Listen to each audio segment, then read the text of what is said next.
നമസ്കാരം. സുഖമാണ് എല്ലാവർക്കും. എന്തൊക്കെയുണ്ട് വിശേഷം? പിന്നെ ആ മറ്റേ റേറ്റ് വീഡിയോ ഉണ്ടല്ലോ, അതിന്റെ തുടർച്ചയാണ് ഇത്. മറ്റേത് നിറഞ്ഞു കവിഞ്ഞായിരുന്നു, സെക്കൻഡുകളും മണിപ്പിനും എന്തോ മിനിറ്റുകളും ഒക്കെ നിറഞ്ഞു കവിഞ്ഞിരുന്നു. അതിന്റെ ബാക്കിയാണിത്. അപ്പൊ ഞാൻ പറഞ്ഞു എന്താന്ന് വെച്ചാൽ അതിന്റെ ബാലൻസും. എൻ്റെ ജീവിത രീതി ആരും പകർത്തണമെന്ന് ഞാൻ ആരോടും പറഞ്ഞു കൊടുത്തിട്ടില്ല. അതുപോലെ തന്നെ എൻ്റെ ജീവിത രീതിയെ വിമർശിക്കുമ്പോൾ, നിങ്ങളുടെ കണ്ണിൽ വിമർശിക്കുമ്പോൾ, ഞാൻ അങ്ങനെയല്ല, ഞാൻ ഇങ്ങനെ ആണ് എന്ന് കാട്ടിത്തരുകയാണ് ഞാൻ ചെയ്യുന്നത്. എൻ്റെ ഓരോ പോസ്റ്റുകളിൽ കൂടി, എൻ്റെ ഓരോ വീഡിയോകളിൽ കൂടി ഞാൻ കാട്ടിത്തരുകയാണ് ചെയ്യുന്നത്. ഞാൻ ആരെയും യാതൊന്നിനും നിർബന്ധിക്കാൻ, ഞാനത് പലപ്പോഴും എഴുതിയിട്ടുണ്ട്, പല വീഡിയോസിലും പറഞ്ഞിട്ടുണ്ട്. വീണ്ടും വീണ്ടും വീണ്ടും പുതിയ പുതിയ ആൾക്കാർ വന്ന് കണ്ട് അവരവരുടെ ഇഷ്ടത്തിന് ഓരോന്നങ്ങ് വിലയിരുത്തുക ചെയ്യുന്നത്. ഞാൻ ഒരിക്കൽ കൂടി പറയുന്നു, എൻ്റെ ജീവിത രീതി മറ്റുള്ളവർ പകർത്തണമെന്ന് ഞാൻ ഒരിക്കലും പറഞ്ഞിട്ടില്ല. അതുപോലെ തന്നെ ചില ആൾക്കാർ പറഞ്ഞു, ഇയാൾ സോഷ്യൽ മീഡിയയിൽ കൂടി ഇങ്ങനെ വെള്ളം അടിച്ച് മദ്യം കഴിച്ച് പോസ്റ്റ് ചെയ്യുന്നുണ്ട്, അത് പലരും അനുകരിക്കുമെന്ന്. സിനിമയിൽ എത്ര പേര് വെള്ളം അടിക്കുന്നുണ്ട്? ഓരോരുത്തരൊക്കെ ബാറിൽ പോയി വെള്ളം അടിക്കുന്നുണ്ട്. ഓരോരുത്തർ വെള്ളം മീൻസ് മദ്യം അടിക്കുന്നുണ്ട്. ഓരോരുത്തർ മദ്യം കഴിച്ചിട്ട് ഓടയിൽ പോയി കിടക്കുന്നുണ്ട്. എന്താ അതൊക്കെ? അതൊന്നും പകർത്തണ്ട. നാഗസൈരന്ധ്രി അതുപോലെ തന്നെ യൂട്യൂബിലൊക്കെ എന്തോരം വെള്ളവടി സീനുകളൊക്കെ ഉണ്ട്. അതൊന്നും കാണാൻ വയ്യേ? ഒരു നാഗസൈരന്ധ്രി ഇങ്ങനെ ഇരുന്ന് മദ്യം കഴിക്കുന്നത് മാത്രമേ കാണാൻ പറ്റുള്ളൂ. അതുപോലെ തന്നെ നാഗസൈരന്ധ്രി മദ്യം കഴിക്കുന്നത് മാത്രമേ പറയാൻ പാടുള്ളൂ. ബാക്കി ആരും മദ്യം കഴിക്കുന്നില്ല. വേറെ ആരും മദ്യം കഴിക്കുന്നില്ലേ? ഉള്ള കാര്യം പറഞ്ഞാല് നാഗസൈരന്ധ്രിയുടെ ഊർജവും ഓജസ്സും ശക്തിയും ഒക്കെ മദ്യവും കാമവുമാണ്. അതിനെ രണ്ടും നാഗസൈരന്ധ്രി ഉപയോഗിക്കും. അത് നിങ്ങൾ ഉപയോഗിക്കും പോലല്ല നാഗസൈരന്ധ്രി ഉപയോഗിക്കുന്നത്. രണ്ടും വ്യത്യാസമുണ്ട്. അതുകൊണ്ട് നാഗസൈരന്ധ്രിയെ അനുകരിച്ച് ചെയ്താൽ ഒരുപക്ഷെ നിങ്ങൾക്ക് അപകടം പറ്റും. നാഗസൈരന്ധ്രി അനുകരിച്ച് ചെയ്യുന്നവർക്ക് അപകടം പറ്റും. നിങ്ങൾ ഉപയോഗിക്കുന്നത് പോലല്ല ഈ നാഗസൈരന്ധ്രി ഉപയോഗിക്കുന്നത്. ഇത് മദ്യമല്ല, ഇത് വെള്ളം. തൊണ്ട ഉണങ്ങുന്ന കുടിക്കാനുള്ള വെള്ളം. ഇപ്പൊ തൊണ്ട ഉണങ്ങി. ഇതിന് ചക്കര കുടുംബ ഇത് ഇവിടെ ഇരിക്കട്ടെ, അല്ലെങ്കിൽ എനിക്ക് സങ്കടം വരും കേട്ടോ. ദൂരെ മാറ്റി വയ്ക്കുന്നതാണ്. അപ്പോഴും പറഞ്ഞു വന്നതെന്ന് വെച്ചാൽ, ഞാൻ കഴിക്കുന്നത് പോലെ നിങ്ങൾ കഴിക്കുക എന്നത് എൻ്റെ ജീവിത രീതി ഇങ്ങനെ നോക്കി പകർത്തുക എന്നുണ്ടെങ്കിൽ തീർച്ചയായിട്ടും അപകടം സംഭവിക്കും. അത് ശ്രദ്ധിക്കണം. എത്രയോ പേര് ക്യാൻസർ വന്ന് മരിക്കുന്നു, പനി വന്ന് മരിക്കുന്നു, അല്ലാതെ മരിക്കുന്നു. അതൊന്നും മരണമല്ലേ? മദ്യം കഴിച്ച് ആരെങ്കിലും മരിച്ചാൽ മാത്രമേ മരണമാകുന്നുള്ളൂ. അതെന്ന് വെച്ചാൽ കഴിക്കേണ്ട രീതിക്ക് കഴിക്കണം. മദ്യം എന്ന് വെച്ചാൽ മദ്യത്തിൻ്റെ കുപ്പിയിൽ എഴുതി വെച്ചിട്ടുണ്ട് മദ്യപാനം ആരോഗ്യത്തിന് ഹാനികരമെന്ന്. അത് മനസ്സിലാക്കിയിട്ട് വേണം ഉപയോഗിക്കേണ്ടത്. മദ്യത്തെ ശരിക്കും പറഞ്ഞ ഓരോരുത്തർ ദുരുപയോഗം ചെയ്യുക. മദ്യം എന്ന് വെച്ചാൽ നാഗസൈരന്ധ്രിക്ക് അമൃതാണ്. നാഗസൈരന്ധ്രി അത് കഴിക്കുന്ന രീതി കഴിക്കുന്നതുകൊണ്ട് നാഗസൈരന്ധ്രിക്ക് യാതൊന്നും സംഭവിക്കുന്നില്ല. മനസ്സിലായോ? അതുപോലെ തന്നെ ഇതെന്ന് വെച്ചാൽ ഇത് പച്ചവെള്ളം. അപ്പം എന്തൊക്കെ പറയണമെന്ന് പറഞ്ഞിട്ട്, നാഗസൈരന്ധ്രിക്ക് മദ്യം എന്ന് വെച്ചാൽ അമൃതിനെ പോലെയാണ്. എന്ന് വെച്ചാൽ നാഗസൈരന്ധ്രി കഴിക്കുന്നത് കണ്ട് അനുകരിച്ചാൽ അത് അപകടം സൃഷ്ടിക്കുക. അത് ഞാൻ 5-6 വട്ടം പറഞ്ഞല്ലേ. അതുപോലെ തന്നെ കാമം. നാഗസൈരന്ധ്രി കാമ അനുഭവിക്കുന്നെന്ന് പറഞ്ഞുകൊണ്ട് പോയി കാമ അനുഭവിക്കാൻ ശ്രമിച്ചാൽ അതും പണി കിട്ടും. നാഗസൈരന്ധ്രിക്ക് ആരെയും നാഗസൈരന്ധ്രി കാമത്തെ കാണുന്നത് പരിശുദ്ധമായിട്ടും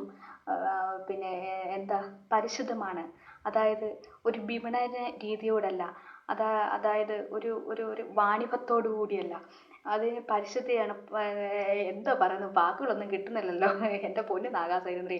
അങ്ങനെയൊക്കെയാണ് നാഗസൈരന്ധ്രി കാമത്തെ ഉപയോഗിക്കുന്നത്. അതുപോലെ നാഗസൈരന്ധ്രി സ്വാർത്ഥതയില്ല. ഇപ്പോൾ എൻ്റെ ഇണ, അവിടെയാണ് കാമത്തിൻ്റെ വില. നിങ്ങൾ ശ്രദ്ധിക്കണം.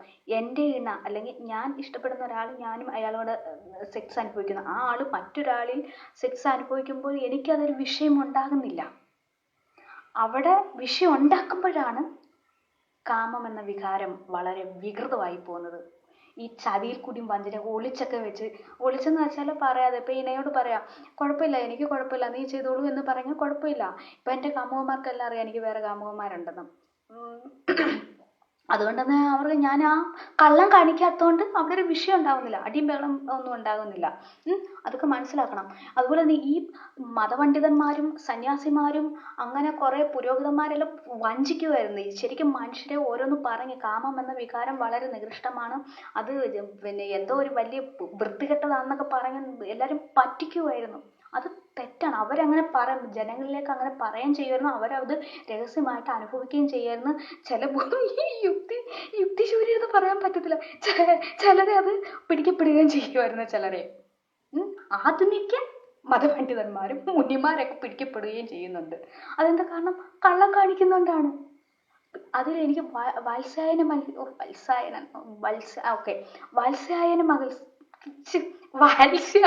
മഹർഷി തെറ്റി വരും കേട്ടോ. ഇനി രണ്ടാമത് എടുക്കാനൊന്നും എനിക്ക് വയ്യ, അതങ്ങ് ഇത് വയ്യ, ഈ വീഡിയോ അങ്ങ് ഇടുക, രണ്ടാമത് എടുക്കാൻ വയ്യ. അപ്പോൾ പുള്ളിക്കാരനെ എനിക്ക് ഭയങ്കര ഇഷ്ടം, ഞാൻ പുള്ളിക്കാരൻ്റെ ഒരു ഫാനാണ് കേട്ടോ. പുള്ളിക്കാരൻ മാത്രമുള്ള സത്യസന്ധമായ രീതിയിൽ കാര്യങ്ങളെല്ലാം പറഞ്ഞത്.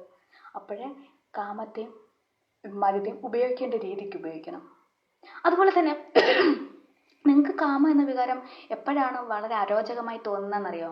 നിങ്ങൾ ഒരാളെ വിശ്വസിച്ച് അവരുമായിട്ടിങ്ങനെ ഏർപ്പെട്ട് പിന്നീട് നിങ്ങളറിയാതെ മറ്റൊരാളിലേക്ക് ഇങ്ങനെ അയാൾ അറിയാതെ പോകുമ്പോൾ നിങ്ങൾക്ക് അതൊരു വിശ്വാസവഞ്ചനയാവും. പിന്നെ അവിടെ ഡിബകളോ എന്തൊക്കെയോ ആയിപ്പോവും. അതെനിക്ക് പറഞ്ഞറിയിക്കാൻ പറ്റത്തില്ല. ഞാൻ പോസ്റ്റിൽ എഴുതാൻ എനിക്ക് പറയാൻ അറിയത്തില്ല, എഴുതാനേ അറിയത്തുള്ളൂ.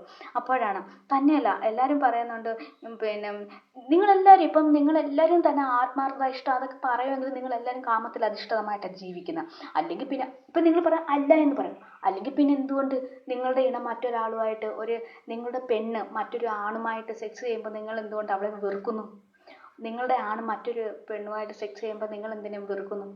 അതുപോലെ ഞാൻ എന്തൊക്കെ പറയുന്നത് അത് തന്നെ. നിങ്ങളുടെ ആണ് മറ്റൊരു പെണ്ണുമായിട്ട് സെക്സ് ചെയ്യുമ്പോൾ നിങ്ങൾ എന്തിനാ അയാളെ വെറുക്കുന്നു? നിങ്ങളുടെ പെണ്ണ് മറ്റൊരു ആണുമായിട്ട് സെക്സ് ചെയ്യുമ്പോൾ നിങ്ങൾ എന്തിനും വെറുക്കുന്നു? വെറുക്കേണ്ട കാര്യമില്ല. കാരണം അത്ര നാളും ചിരിച്ച് പറഞ്ഞ് കളിച്ച് തിന്ന് കുടിച്ച് നടന്നിട്ട് ഈ ഒരു കാര്യം വരുമ്പോൾ മാത്രം നിങ്ങൾ വെറുക്കുന്നു എന്നുണ്ടെങ്കിൽ കറക്റ്റ് നിങ്ങൾ സെക്സിൽ അധിഷ്ഠിതമായിട്ടായിരുന്നു ജീവിക്കുന്നത്. അവിടെ നിങ്ങൾക്ക് ആത്മാർത്ഥതയില്ല ആ വ്യക്തിയോട്, അവിടെ ഇഷ്ടമില്ല നിങ്ങൾക്ക്. പക്ഷെ നാഗസൈരന്ധ്രയ്ക്ക് അതല്ല. നാഗസൈരന്ധ്രയ്ക്ക് അങ്ങനെയായാലും കുഴപ്പമില്ല. നാഗസൈരന്ധ്രയുടെ വീണ കാമുകർ എങ്ങനെ പോയാലും അവരോടെല്ലാവരോടും എനിക്കിഷ്ടമുണ്ട്. എന്നാൽ കഴിയുന്നത് പോലെ അവർക്ക് എന്ത് സംഭവിച്ചാലും എന്നാൽ കഴിയുന്നത് പോലെ ഞാൻ ഒരു പുഞ്ചിരിയെങ്കിലും കൊണ്ടുവന്ന് കാണിച്ച് ഞാൻ എൻ്റെ സാന്നിധ്യം ഉറപ്പാക്കും. സത്യം പറഞ്ഞല്ലേ, നാഗസരിത് ഈ കേരളത്തിൽ കാണിച്ചു തരാം. അത് ഉപയോഗിച്ച് എൻ്റെ തുപ്പലേറിക്കണം. നാഗസരിത് ഈ കേരളത്തിൽ കാണിച്ചു തരാം. ഇത് രണ്ടും ഉപയോഗിച്ചുകൊണ്ട് എങ്ങനെ മനുഷ്യരോട് പെരുമാറണം എന്നുള്ളത്. ആദ്യം പെരുമാറ്റമാണ്. ഇങ്ങനൊരു ഒരാണ് 10 പെണ്ണിൻ്റെ അടുത്ത് സെക്സ് ചെയ്തെന്ന് പറഞ്ഞുകൊണ്ട് അവനെ എന്നല്ല നാഗസരിന്ത് പറയത്തില്ല. ഒരു പെണ്ണിനെ ഇങ്ങനെ അപമാനിച്ച് നിർത്തത്തില്ല, അവളെ കൂട്ടത്തിൽ നിന്ന് മാറ്റത്തില്ല. പലർക്കും പല രീതിയിലായിരിക്കും അവര് ജീവിത സുഖം അനുഭവിക്കുന്നത്. പല രീതിയിൽ ചിലർ മറ്റെന്തെങ്കിലും പ്രവർത്തിയിൽ വരപ്പ് എഴുത്ത് അല്ലെങ്കിൽ അവരുടെ കൃഷിപ്പണി അല്ലെങ്കിൽ അങ്ങനെ പല രീതിയിലും വ്യാപൃതരായ അങ്ങനെയായിരിക്കും അവരുടെ സന്തോഷം അവർ അനുഭവിക്കുന്നത്. സെക്സ് മാത്രം ഒരാൾ അനുഭവിച്ച് സന്തോഷിക്കുന്നുണ്ട് അവരെ മാത്രം എന്തുകൊണ്ട് ഇങ്ങനെ ദുഷിച്ച രീതിയിൽ നോക്കുന്നു? നാഗസരിന്ധ്ര അങ്ങനെ ആരും നോക്കില്ല. നാഗസരിന്ധ്രക്ക് പറ്റില്ല. നാഗസരിന്ധ്ര അങ്ങനെ ആരും അവഗണിക്കുന്ന ടൈപ്പൊന്നുമില്ല കേട്ടോ. ഓക്കെ, അപ്പോൾ നാഗസൈരന്ധ്രയെ അനുകരിക്കാൻ ആരും ശ്രമിക്കരുത്. ഞാൻ വീണ്ടും പറയുന്നത്, പണി കിട്ടും. അറിയാതെ ഇങ്ങനെ നോക്കി നിന്ന് അനുകരിക്കാൻ നിന്ന പണി എന്താണെന്ന് ആദ്യം മനസ്സിലാക്ക്. നാഗസൈരന്ധ്ര പറയുന്ന വാക്കുകൾ മനസ്സിലാക്ക്, ഉൾക്കൊള്ളു, ചിന്തിക്ക്, സ്വന്തമായിട്ടൊരു ചിന്ത ഉണ്ടാവുക. മനസ്സിലായോ? ആദ്യം എല്ലാവരുടെ മുഖത്ത് നോക്കി ഇങ്ങനെ പുഞ്ചിരിക്കാൻ ശ്രമിക്കുക, ആരെ അവഗണിക്കാതിരിക്കാൻ ശ്രമിക്കുക. ഓരോരുത്തർക്കും അവരവരുടേതായിട്ടുള്ള വ്യക്തി സ്വാതന്ത്ര്യം അവരുടേതായ ജീവിത രീതികളും ഒക്കെ ഉണ്ടെന്ന് മനസ്സിലാക്കുക. അപ്പോൾ നമുക്ക് ആരെയും വിമർശിക്കാനോ കൂടുതൽ അവരുടെ തല കയറി അമ്മാനമാടാൻ പിന്നെ തോന്നുമില്ല. മറ്റേ വീഡിയോയുടെ ഇതാണ്. അപ്പോൾ ഇതും തീർന്നു. എന്തൊക്കെ പറയണമെന്നൊന്ന് പിന്നെ പറയാം. ഇതേ ഞാൻ വീണ്ടും പറയാം, ആത്മാർത്ഥതയോടുകൂടി എല്ലാ ആണിനും പെണ്ണിനും എല്ലാം തരുന്ന ഉമ്മയാണത്. ഓക്കെ, പിന്നെ ഇനി വരാം.